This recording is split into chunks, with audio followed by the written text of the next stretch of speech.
Selamat pagi Bapak Ibu Saudara yang saya kasihi. Perkenankan, nama saya Edi Andriat, guru SMK Negeri 2 Salatiga.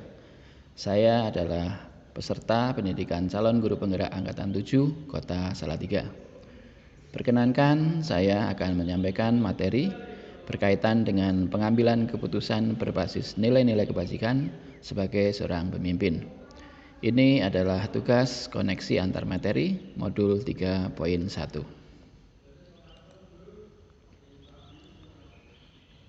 Education is the art of making men ethical.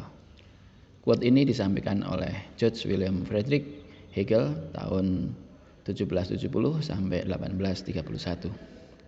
Ya, pendidikan adalah seni untuk membuat manusia berlaku etik. Perilaku etis dibangun dengan dasar moralitas yang luhur. Oleh karena itu, institusi pendidikan seharusnya juga adalah sebuah institusi moral. Oleh karena itu, peran pemimpin lembaga pendidikan menjadi sangatlah penting. Adapun peran pemimpin pembelajaran di dalam sekolah itu terdiri dari kepala sekolah dan manajemen sekolah, di mana peran ini menentukan kebijakan di sekolah, sehingga kepala sekolah dan manajemen sekolah harus memiliki visi yang kuat untuk mewujudkan pendidikan yang berbasis moral ini. Tidak hanya itu, guru kelas juga bukan sebatas mengajar saja, melainkan terlebih utama adalah bagaimana membangun karakter murid sesuai dengan profil Pancasila. Baik kepala sekolah maupun guru kelas, semuanya memerlukan pentingnya karakter pemimpin dan kompetensi sosial emosional dalam pengambilan keputusan. Seorang pemimpin harus memiliki kekuatan karakter dan budi pekerti dengan nilai-nilai kebajikan yang begitu kuat. Tidak hanya itu, keterampilan sosial emosional juga wajib dimiliki oleh seorang pemimpin agar dirinya tetap fokus, objektif, tidak ikut terbawa dalam kemelut kasus yang sedang dihadapi.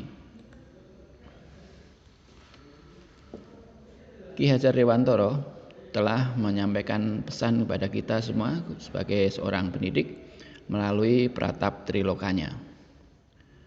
Dia menyampaikan visi dan prinsip dasar seorang pendidik adalah menuntun murid agar mereka dapat mencapai keselamatan dan kebahagiaan yang setinggi-tingginya, baik sebagai individu manusia maupun sebagai anggota masyarakat, yaitu ing ngarsa sung tulodo, yang berarti di depan sebagai contoh, ing madya mangun karsa, itu artinya di tengah sebagai motivator atau penyemangat, dan tutwuri handayani, di belakang sebagai pendorong. Ing ngarsa sung tulodo mengartikan bahwa sebagai seorang pemimpin tidak hanya harus bisa memberikan teori, arahan, dorongan saja, namun dirinya juga harus bisa memberikan teladan yang menginspirasi rekan kerja atau anak buahnya. Ing madya mangun karsa, seorang anak buahnya saat mengalami kesulitan, tak segan dia akan membantu, memberikan dorongan, semangat, dan motivasi bagi anak buahnya. Artinya dia bisa sejalan, beriringan dengan rekan kerjanya. Tutwuri handayani mengisyaratkan bahwa seorang pemimpin sejati akan memberikan dorongan motivasi dan sumber daya apapun yang mampu dia berikan demi anak buahnya bisa maju dan berkembang. Oleh karena itu, kualitas keputusan dan nilai kebajikan yang dimiliki pemimpin akan menentukan kualitas dari keputusan yang dia ambil. Nilai kebajikan yang tertanam di dalam diri seorang pemimpin akan menjadi pertimbangan dalam setiap pengambilan keputusan. Oleh karena itu, seorang pemimpin harus memiliki pribadi yang kuat dengan nilai-nilai luhur yang begitu dia yakini. Pertimbangannya selalu untuk kebaikan dan kesejahteraan semua pihak, serta memiliki pandangan yang jauh ke depan. Dalam kepemimpinan, keterampilan coaching adalah sangat penting, terutama saat pengambilan data dan fakta dan juga merefleksi atas sebuah keputusan yang pernah diambil. Praktek coaching menuntut seorang harus bisa mendengar dengan penuh kesadaran, bisa mengapresiasi, mencerna informasi, kemudian membangun pertanyaan-pertanyaan berbobot dalam rangka menggali dan merekonstruksi sebuah kasus. Pemimpin juga harus bisa merefleksi apakah keputusan yang sudah diambil itu sudah efektif. Refleksi pada prinsipnya adalah sebuah coaching juga, yaitu coaching terhadap diri sendiri.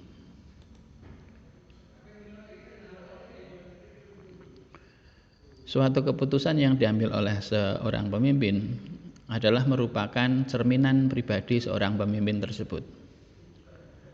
Pribadi seorang pemimpin yang berkualitas akan menghasilkan keputusan-keputusan yang berkualitas pula.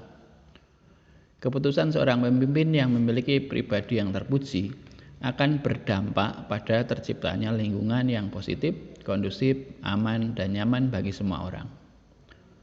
Pemimpin dengan kualitas pribadi yang baik, penguasaan sosial dan emosional yang mumpuni, akan menghindarkan keputusan-keputusan yang fatal. Kalaupun ada pro kontra atas keputusan yang dia ambil, dia akan dapat dengan mudah meredam gejolak yang terjadi.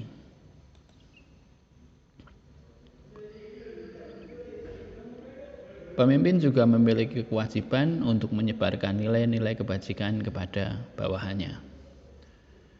Keyakinan akan nilai-nilai kebajikan yang diyakini setiap anak buah akan menjadi sebuah nilai komunal di lingkungan kerjanya. Saat lingkungan kerja memiliki pandangan yang sama dengan nilai-nilai kebajikan yang dimiliki pemimpinnya, maka setiap keputusan yang diambil pemimpin akan dengan mudah diterima dan didukung oleh anggotanya. Pemimpin pun akan lebih mudah mendelegasikan wewenang kepada anggotanya, karena dia yakin atas kualitas moral dan nilai yang diyakini setiap anggota. Maka sebenarnya tugas seorang pemimpin tidak hanya mengambil keputusan sesuai nilai-nilai yang dia yakini saja, tetapi juga harus bisa membangun dan menanamkan nilai-nilai kebajikan yang dia yakini kepada komunitas yang dipimpinnya.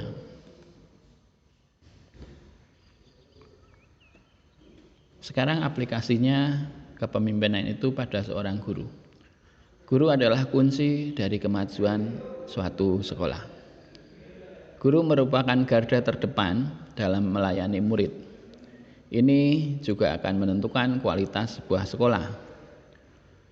Sebuah permasalahan di murid sebenarnya dapat segera diselesaikan di kelas sebelum berkembang menjadi sebuah masalah yang besar. Oleh karena itu, adalah wajib hukumnya bagi seorang guru untuk memiliki karakter mulia serta memiliki kematangan sosial emosional yang hebat. Ini penting agar guru mampu mengambil sikap atau keputusan yang baik dan berpihak pada murid. Kualitas guru akan membawa dampak yang nyata pada kualitas murid-murid yang diajarnya. Kualitas murid pada akhirnya akan berdampak pada suatu mutu sekolah.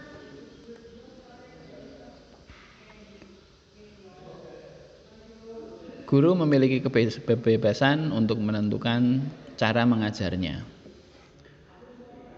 Ya, guru adalah seorang pemimpin di kelasnya, seorang pemimpin pembelajaran bagi murid-muridnya. Guru memiliki kebebasan untuk memutuskan metode seperti apa yang paling sesuai untuk para muridnya. Rangkaian keputusan ini dapat kita lihat dalam perencanaan pembelajaran yang disusun. Seorang pendidik akan merencanakan sebuah strategi pembelajaran di mana setiap murid dengan potensi yang beda-beda akan mendapatkan kesempatan belajar yang sama sesuai dengan minat belajar yang dimiliki. Dia akan mengembangkan pembelajaran berdiferensiasi baik dalam hal konten, proses maupun hasil belajarnya. Tidak hanya itu, perencanaan pembelajaran disusun sedemikian agar pengembangan karakter murid juga terakomodasi. Guru dapat mengembangkan pembelajaran dengan menyertakan materi pembelajaran sosial emosional dengan metode yang beragam demi memberikan pelayanan pendidikan karakter yang maksimal. Semua itu membutuhkan keterampilan pengambilan keputusan yang baik.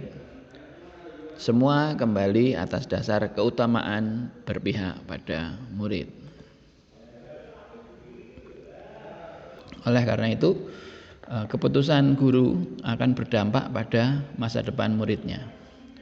Apapun keputusan seorang guru dalam proses pembelajaran, baik saat perencanaan, proses maupun pasca pembelajaran, akan berdampak pada masa depan murid.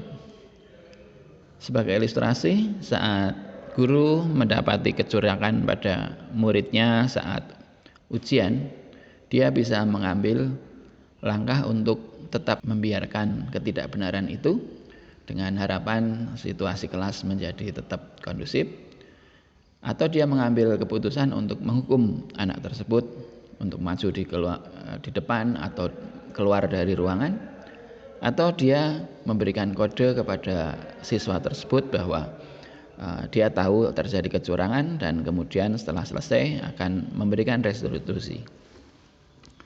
Guru dengan penguasaan sosial emosional yang baik tentu akan memilih restitusi sehingga tidak menghancurkan mental dan masa depan murid tersebut. Materi tentang keputusan yang bertanggung jawab ini boleh dibilang merupakan rangkuman dari materi-materi sebelumnya, dari modul 1, modul 2. Pada modul 1 kita diajak untuk merubah mindset guru tentang dasar-dasar pendidikan.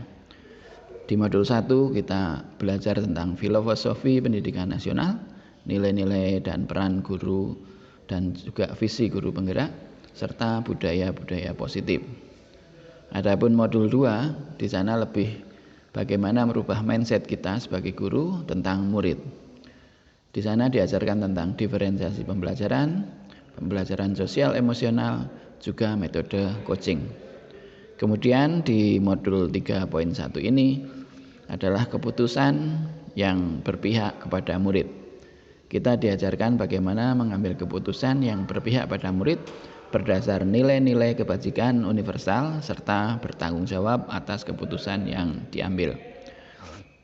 Ya, semua akan berakar pada keputusan yang kita ambil. Meskipun kita sudah menguasai modul 1, modul 2 dengan sedemikian bagus, tetapi jika kita tidak mampu memberikan keputusan atas apa yang akan mau kita kerjakan, maka akan menjadi sia-sia. Adapun prinsip-prinsip pengambilan keputusan itu tergantung dari cara berpikir pemimpin tersebut. Ada 3 kategori cara berpikir pemimpin dalam pengambilan keputusan. Yang pertama adalah bagaimana pemimpin itu memikirkan hasil akhirnya. Keputusan yang diambil mengarah pada hasil akhir dari keputusan yang akan diambil. Kemudian ada juga yang pemimpin yang berbasis berpikir pada peraturan. Dia hanya mengarah pada aturan mainnya seperti apa, yang tertulis seperti apa, dan seterusnya. Kemudian yang ketiga adalah berpikir berbasis rasa peduli. Dia akan memikirkan keputusan itu atas rasa dasar peduli, kasih sayang, cinta kasih untuk mendapatkan keputusan yang terbaik untuk semua pihak. Kemudian jika diklasifikasikan bagaimana sebuah kasus ini bisa dibedakan menjadi 2 hal. Yang pertama adalah kasus-kasus yang berkaitan dengan bujukan moral. Bujukan moral ini adalah kasus-kasus yang pertimbangannya hanyalah benar atau salah. Jadi jelas sekali bahwa ini adalah kasus yang menyangkut masalah peraturan-peraturan positif seperti pidana dan seterusnya, sehingga kita sangat jelas bahwa kita harus memilih keputusan yang dari pihak yang benar.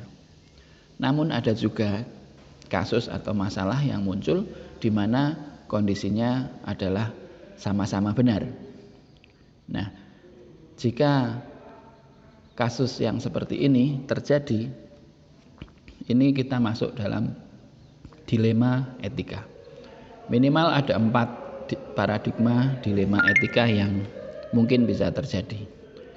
Yang pertama adalah kasus-kasus yang berhubungan dengan individu melawan kelompok. Ada juga kasus-kasus yang di satu sisi adalah rasa keadilan melawan kasihan. Jadi rasa keadilan melawan rasa kasihan. Ada juga paradigma mengenai kebenaran melawan kesetiaan.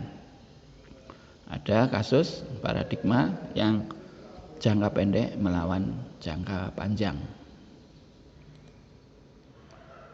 Setelah kita mengetahui prinsip dari kasus-kasus tersebut, apakah itu bujukan moral atau dilema etika, dan kita sudah memetakan bahwa ini termasuk dalam paradigma apa, maka kita menuju ke tahap pengambilan keputusan. Setidaknya ada 9 tahap pengambilan keputusan yang bisa kita lalui untuk menghasilkan keputusan yang terbaik. Yang pertama adalah mengidentifikasi masalah. Kita harus melihat nilai-nilai apa yang bertentangan di dalamnya. Tadi sudah disampaikan bahwa ada 4 paradigma nilai-nilai yang bertentangan dalam sebuah kasus. Kemudian kita masuk ke mengidentifikasi siapa yang terlibat dalam kasus ini. Apakah ini masuk tanggung jawab kita? Apakah ini termasuk dilema kita atau mungkin dilema orang lain? Kalau ini adalah dilema kita, kita bisa memetakan ini kasus menyangkut siapa-siapa saja, sehingga kita nanti akan berhubungan dengan pihak-pihak atau orang-orang yang terlibat dalam kasus itu. Berikutnya adalah menggali data dan fakta selengkap mungkin. Data yang akurat akan menghindarkan keputusan yang keliru. Data-data dan fakta ini bisa kita ungkap dari kejadian-kejadian dan orang-orang yang mengetahui yang terlibat dalam kasus-kasus tersebut. Setelah data dan faktanya lengkap, kita akan mencoba menguji keputusan-keputusan kita, opsi-opsi keputusan kita, apakah kira-kira keputusan kita itu benar atau salah. Untuk menilai apakah keputusan kita akan benar atau salah, setidaknya ada 5 pertanyaan yang bisa kita ajukan dengan keputusan itu. Yang pertama, apakah keputusan kita akan melanggar hukum? Yang kedua, apakah keputusan kita nanti akan melanggar kode etik? Apakah hati kita nyaman atas keputusan yang akan kita ambil? Yang keempat, bagaimana reaksi publik jika keputusan ini kita lakukan? Dan terakhir, apakah idola saya akan mengambil keputusan yang sama dengan saya untuk kasus yang seperti ini? Kemudian langkah berikutnya yaitu mengenali paradigma dilema etikanya. Kemudian kita mencoba prinsip resolusinya, apakah itu hasil akhir, berbasis aturan, atau rasa peduli. Kemudian kita bisa mencari resolusi yang lain, yaitu opsi ketiga. Ya. Kemudian yang terakhir barulah menetapkan keputusan. Lakukan coaching dengan diri sendiri agar kita benar-benar bisa melihat dari banyak sudut pandang, sehingga keputusan yang diambil betul-betul keputusan yang terbaik. Setelah pengambilan keputusan, kita bisa lagi untuk merefleksi atas keputusan yang sudah diambil tersebut. Ini penting untuk bekal kita jika menghadapi suatu kasus atau situasi yang sama. Kemudian ada hal-hal penting yang saya rasa masih belum terungkap di modul 3.1 ini. Yang pertama yaitu keterlibatan rekan atau organisasi. Rekan kerja perlu dilibatkan dalam proses pengambilan keputusan. Kita tahu bahwa seorang pemimpin tidak hanya bekerja sendiri, tetapi ada struktur organisasi yang di bawahnya yang mendukung pekerjaannya, sehingga keputusan-keputusan tersebut hendaknya melibatkan rekan kerja atau anak buahnya, sehingga keputusan yang diambil adalah keputusan yang disepakati atau didukung oleh anggota rekan kerja di bawahnya. Kemudian penguasaan diri. Penguasaan kompetensi sosial emosional yang baik akan tetap menjaga lingkungan kerja tetap aman dan nyaman. Keputusan seorang pemimpin akan berdampak pada anak buahnya. Oleh karena itu, penguasaan sosial emosional adalah sangat penting bagi seorang pemimpin agar situasi kerja tetap kondusif meskipun apapun keputusan yang dia ambil. Kemudian yang perlu juga disampaikan, harusnya tindakan preventif. Suatu kasus tidak akan muncul jika kita mengambil keputusan-keputusan yang pencegahan. Jadi jangan sampai muncul kasus. Intinya seperti itu. Mencegah munculnya kasus jauh lebih efektif daripada memperbaiki masalah seperti itu. Kemudian sebagai catatan terakhir, memang untuk pengambilan keputusan perlu banyak latihan dan juga tetap belajar dari para senior agar kemampuan pengambilan keputusan bisa berkembang. Yang kedua, kemampuan mengambil keputusan yang bermutu wajib dipelajari oleh semua orang, karena semua orang adalah pemimpin, minimal pemimpin untuk dirinya sendiri. Saat semua orang bertindak atau mengambil keputusan atas dasar nilai kebajikan, maka tatanan budaya masyarakat juga akan menjadi baik. Akhir kata, terima kasih sudah mendengar dan presentasi kami. Semoga video ini dapat memberikan inspirasi dan perubahan positif bagi kita semua. Tak lupa saya ucapkan terima kasih juga kepada Bu Puji Astuti selaku fasilitator dan juga Pak Denny Virianto Utomo selaku pengajar praktik. Terima kasih. Semoga kita semua selalu dalam lindungan dan berkat Tuhan. Terima kasih. Selamat siang.